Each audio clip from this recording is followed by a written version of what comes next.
إنها الحسابات الخاطئة يا صديقي، عندما تقرر منذ بدء المعركة وتعلن عن قرارك أنك ستقضي على خصمك بالنقاط، فاعلم أن خصمك من الممكن أن يفاجئك بالضربة القاضية.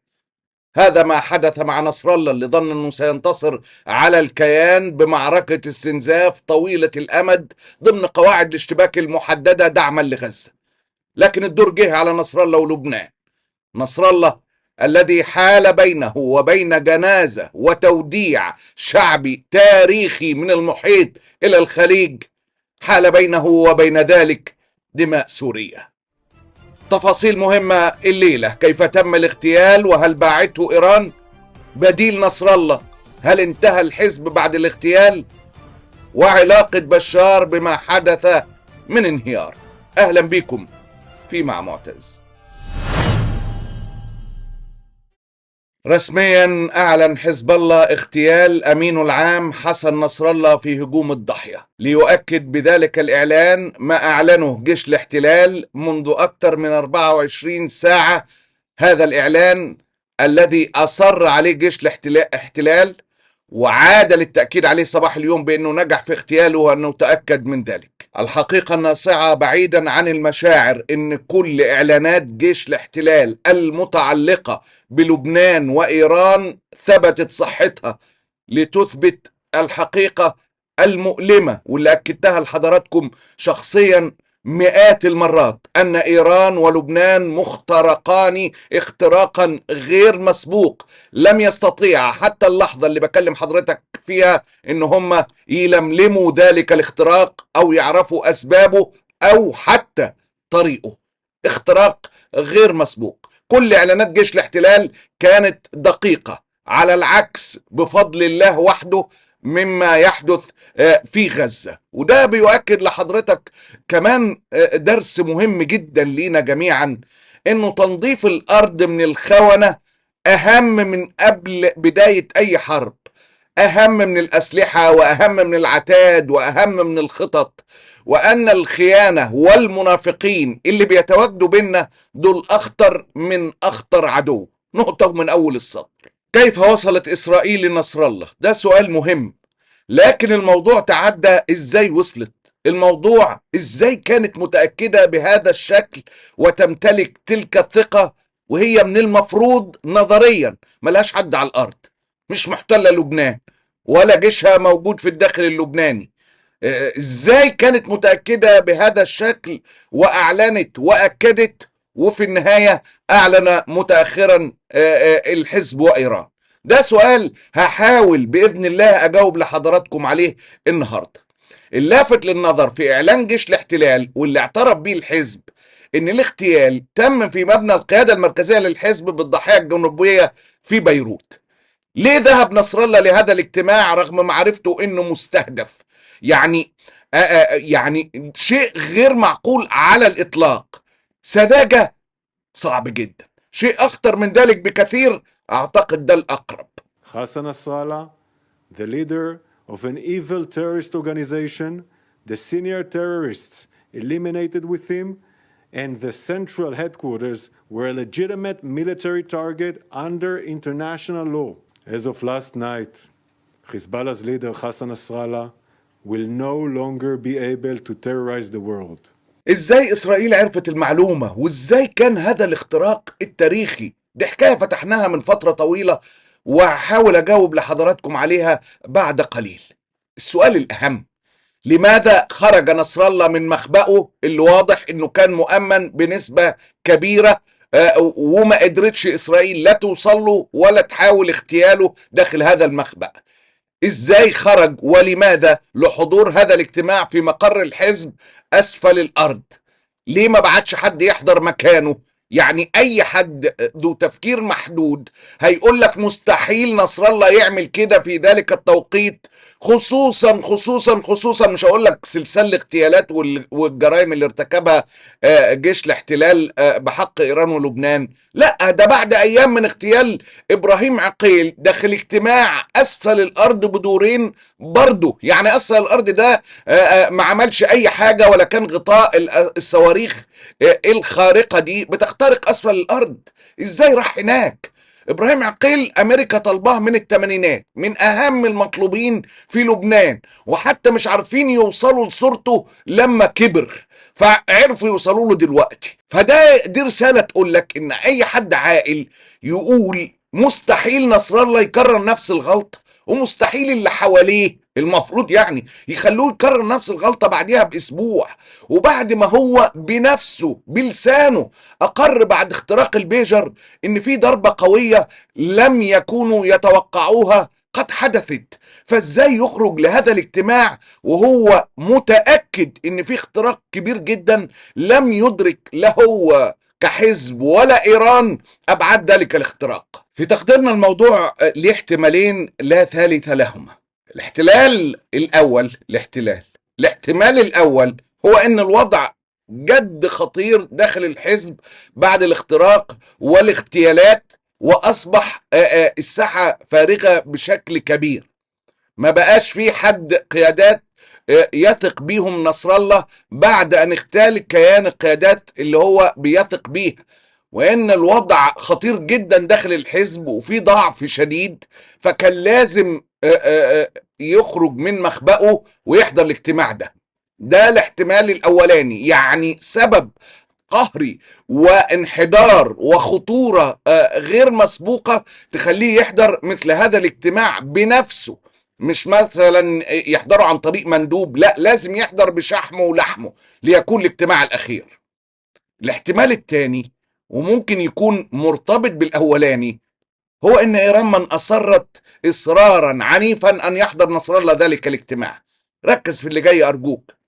الاجتماع ده حضره قائد الحرس الثوري المسؤول عن لبنان العميد عباس، واللي اعلنت ايران انه كان موجود في ذلك الاجتماع وتم اغتياله مع نصر الله. فوارد جدا ان يكون فيه اصرار ايراني ان نصر الله يكون حاضر هذا الاجتماع لسبب غير معلوم تحيط به الهامستر اقوى من الفئران عشان تلعب في صدر اي حد نتيجة هذا الاصرار. اصرار كبير من ايران ان لازم نصر الله بنفسه يكون موجود في هذا الاجتماع. تطور خطير جدا او خيانة كبيرة جدا. في احتياج لايران ان نصر الله يكون موجود لسبب ما. شوف انا بضغط لحضراتكم على الكلمات لسبب ما، لإلا خطورة شديدة جدا، لإلا خيانة كبيرة جدا. خلاف مع ايران في وجهة نظر معينة، في شيء ممكن تكون اصرت ايران انه يحضر عشانه هذا الاجتماع وما يبعتش اي حد اخر ولا مساعد ولا حد من عياله. فوجود نصر الله في ذلك الاجتماع احتمال كبير يكون اصرار من ايران انه لازم يكون موجود، سواء لخطورة الوضع او لاستفحال وضع الخيانة. وده بيقودنا لسؤال مباشر: هل ممكن تكون ايران باعته لغرض ما، او اتفاق معين مع امريكا، او ضغط امريكي ووضعها امام اللا خيارات فاضطرت تبيعه وباعت قائد فيلق القدس في لبنان؟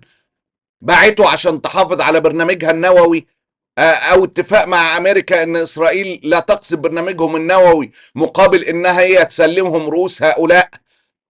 صراحة هذا الاحتمال موجود لكنه ضعيف. ليه ضعيف؟ مفيش ضامن او ضمان يقدروا ياخدوه من امريكا ان اسرائيل مش هتقصف برنامجهم النووي بكرة او بعد بكرة او بعد بكرة، او امريكا نفسها تقصفه. يعني مفيش ضمان لكده على الاطلاق. حاولت اصل لاي ضمانة ممكن تحصل عليها ايران، مفيش ضمان. يعني هيقللوا الحصار، يعني هياخدوا وصولات امانه، مفيش ضمان بعد ما يضحوا بقيادات حزب الله، اهم ذراع للملالي. حزب الله اللي شاركوا في بنائه من عقود ومعرض ان هو ينهار بعد تلك الضربات. مفيش ضمان يقدر ياخدوه من امريكا اللي فيها انتخابات بعد فتره قليله، وممكن الديمقراطيين والليله دي كلها تتغير بوجود ترامب، ده على مثلا ان بايدن او الديمقراطيين هيحافظوا على العهد، او ان اسرائيل بعد ما يخلصوا على لبنان ما يعملوش اللي بيعملوه ده، يعملوه في ايران وفي اماكن اخرى. فده شيء بيضعف ذلك الاحتمال. الاحتمال الثاني ان تكون الخيانة من داخل ايران ملهاش دعوة بالراس. خيانة كبيرة جدا جدا جدا، لأن بوادر الخيانة قبل ما تظهر في لبنان ظهرت في إيران بوضوح. وركز كمان تكرما في الكلمات القادمة. هل تتذكروا حضراتكم كلماتنا وقت اغتيال الرئيس الإيراني في مايو اللي فات؟ ها؟ تذكروا قلنا ايه؟ الرئيس الإيراني ده كان أول رئيس إيراني يقصف إسرائيل بشكل مباشر ردا على قصف القنصلية في سوريا. أول رئيس إيراني يقصف إسرائيل بشكل مباشر في التاريخ. الرئيس الإيراني مات بعد شهر واحد من ذلك القصف. الرئيس الإيراني مات بعد شهر واحد من ذلك القصف، واللي السلطة الحالية في إيران بتقول إن التحقيق بيقول إنه حتى بسبب ظروف جوية. ده التقرير اللي أصدرته إيران في بداية هذا الشهر، وقلنا حينها أن الموضوع في الغالب الأعم خيانة داخلية للتخلص من الرئيس الإيراني، وإنه ممكن يكون في ناس عايزة تتخلص منه للوصول للسلطة وإرضاء لإسرائيل وأمريكا لاتفاقيات قادمة. الرئيس الإيراني يجب أن يرحل بعد قصف إسرائيل. أفكرك باللي قلناه. القصة كمان إن إبراهيم رئيسي هو الرئيس الإيراني الوحيد الذي سيذكر في التاريخ إنه وجه ضربة لإسرائيل.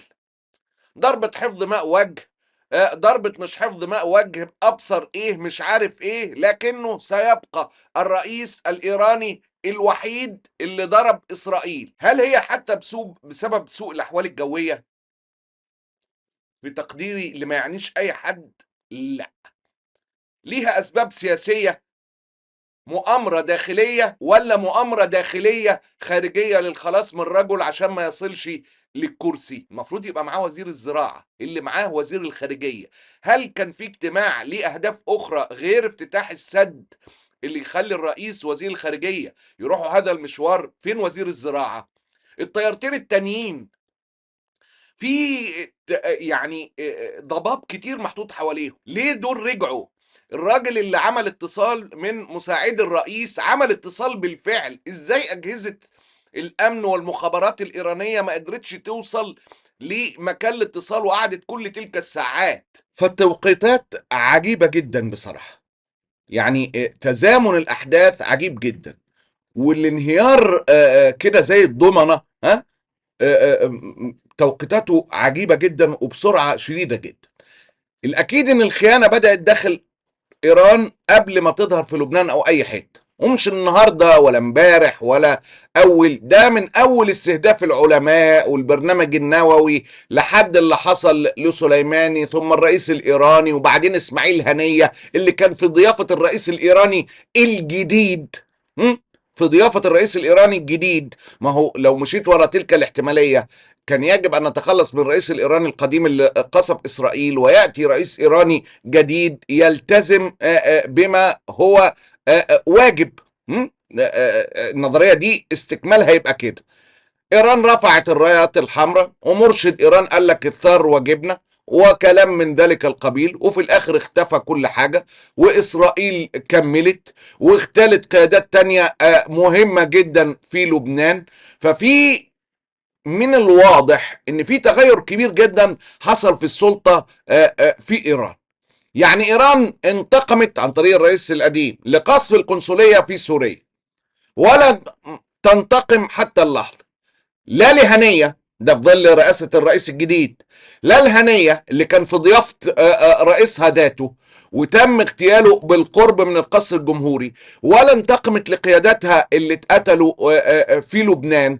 خصوصا ان في ناس بتربط بين اللي بيحصل وتصريحات رئيس ايراني الجديد سيد مسعود اللي حصلت قبل اغتيال ابراهيم عقيل، وفيها مغازلة لامريكا بتاعت نحن والامريكان اخوة. واحد من التصريحات كده الفاقعة اللي قالها الرئيس الايراني الجديد. واضح ان في خيانة كبيرة داخل ايران، وتلك الخيانة القت بظلالها على حلفائها وخصوصا حليفها الرئيس حزب الله. هل الخيانة دي من السلطة الحالية او افراد من السلطة الحالية، ولا الخيانة عاملة رعب كبير جدا داخل ايران وادت لتلك التأثيرات السلبية؟ الخيانة واضحة جدا في إعلان إن خامنئي نقل مكانه لمكان آمن بعد الإعلان عن اغتيال نصر الله. ده من امبارح، لأن هو عارف من امبارح، سيبك من إعلانهم. وإيران فورا استجابت للتهديد الإسرائيلي إن مفيش طيارة تنزل لبنان، قالوا سمعا وطاعة. فالخيانة بدأت من داخل إيران. ده شيء يكاد يقترب من درجة اليقين عندنا. وتغلغلت تلك الخيانة نتيجة شيء مهم آخر حصل في سوريا، هقول لك عليه. لكن خليني من التساؤلات المهمة، مين خليفة نصر الله؟ الأقرب حتى اللحظة هو هاشم صفي الدين اللي شايفين صورته ده قدام حضراتكم. مين هاشم صفي الدين؟ الرجل الثاني في الحزب، عنده 60 سنة، ابن خالة حسن نصر الله، درس في مدينة قم الإيرانية، متزوج من ابنة عضو هيئة المجلس الشيعي الأعلى نسيب قاسم سليماني قائد الحرس الثوري الإيراني اللي اغتالته أمريكا. ابنه رضا متزوج من زينب سليماني، مؤمن بولاية الفقيه في إيران، على عكس ما يؤمن به يعني شيعة لبنان مثلا.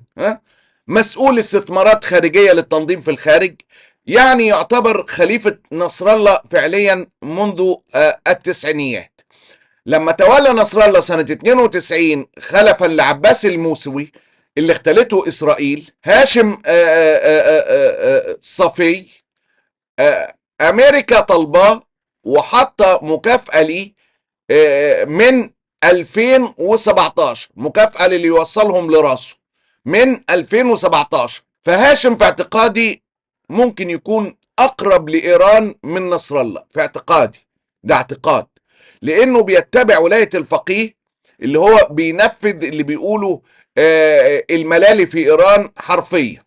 كان في إحدى كتاباته أشار إلى دور اتباع، إن احنا كلنا نتبع نظرية الفقيه، إن ده يوحد الحركات الشيعية ويتجاوز الانقسام.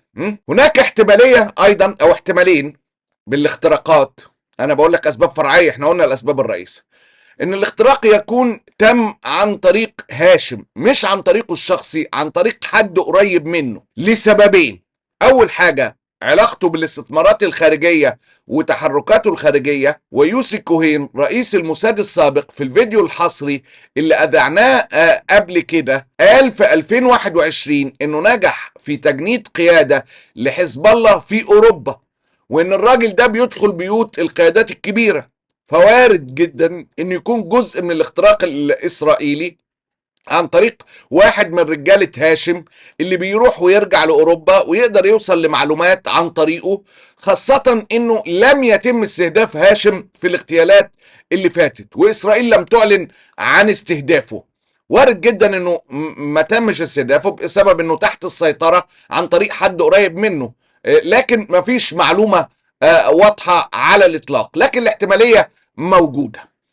السبب الثاني برضو من أسباب ما حدث ذلك الاختراق الواسع اللي موجود في الحزب اللبنان، ممكن بالإضافة إلى إيران كسبب رئيس، ممكن يكون عن طريق الحلف اللي اتعمل مع بشار الأسد.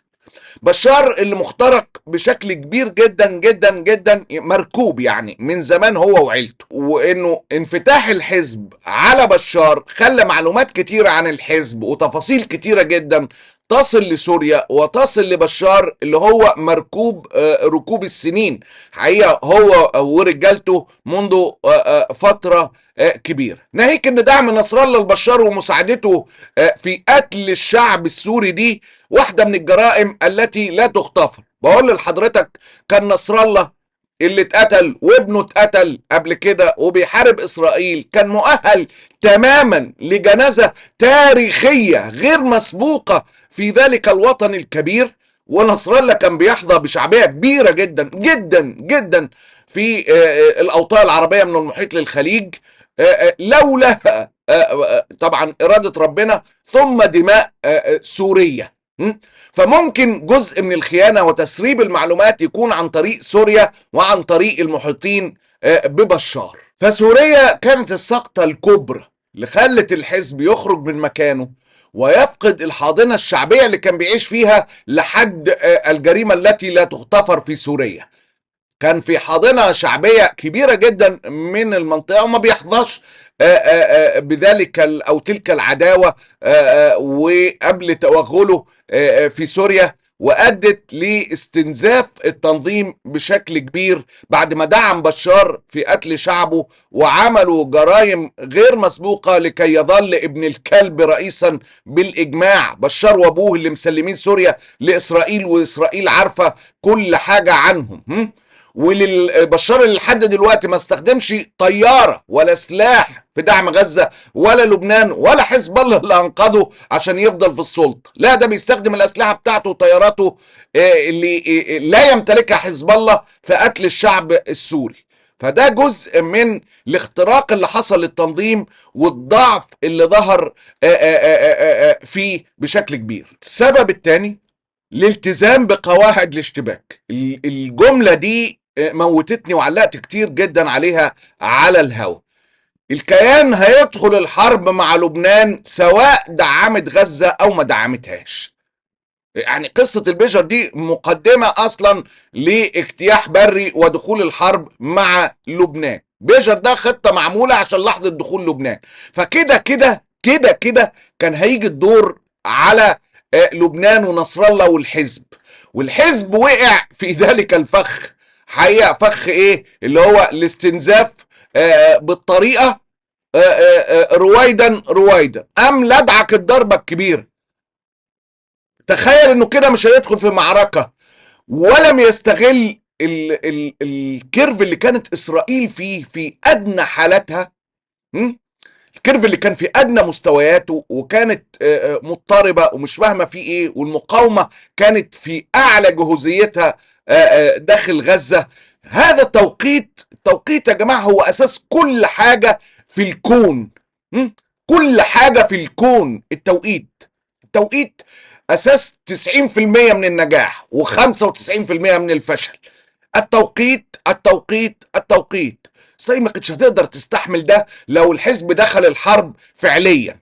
كانش هيستحمل جبهتين، جبهة غزة اللي كانت في ذروة قوتها في بداية الحرب وجبهة لبنان. فالتأخر وعدم الإقدام الحقيقي كان سبب رئيس. ناهيك انه نصر الله في متابعته للاعلام الاسرائيلي واضح انه عمل عنده شوية غرور وثقة زائدة بسبب اللي هو الضرب اللي بالقطارة ده اربك اسرائيل ازاي، وخصوصا في الشمال. فيبدو انه اختار قليلا في قوته واعتبر ان ذلك الطريق هو الطريق الصحيح، وسقط في الفخ الإسرائيلي للأسف الشديد بقوة كبيرة جدا. في النهاية رحل نصر الله، وده سيكون له ما بعده في المنطقة كلها. التغيير مقبل في المنطقة. قد يبدو لأول وهلة، الجملة دي مهمة جدا، إنه الجبناء يحظون بعمر طويل. قد يبدو للوهلة الأولى أن الجبناء يحظون بعمر أطول من الشجعان أو اللي بيقدموا، لكن في النهاية نهايتهم هتكون عبرة، والتغيير سيطول الجميع.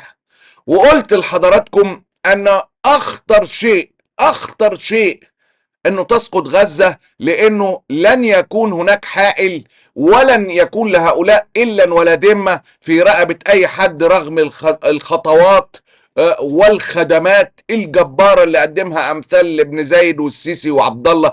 لن يكون لهؤلاء أي قيمة أو مكان.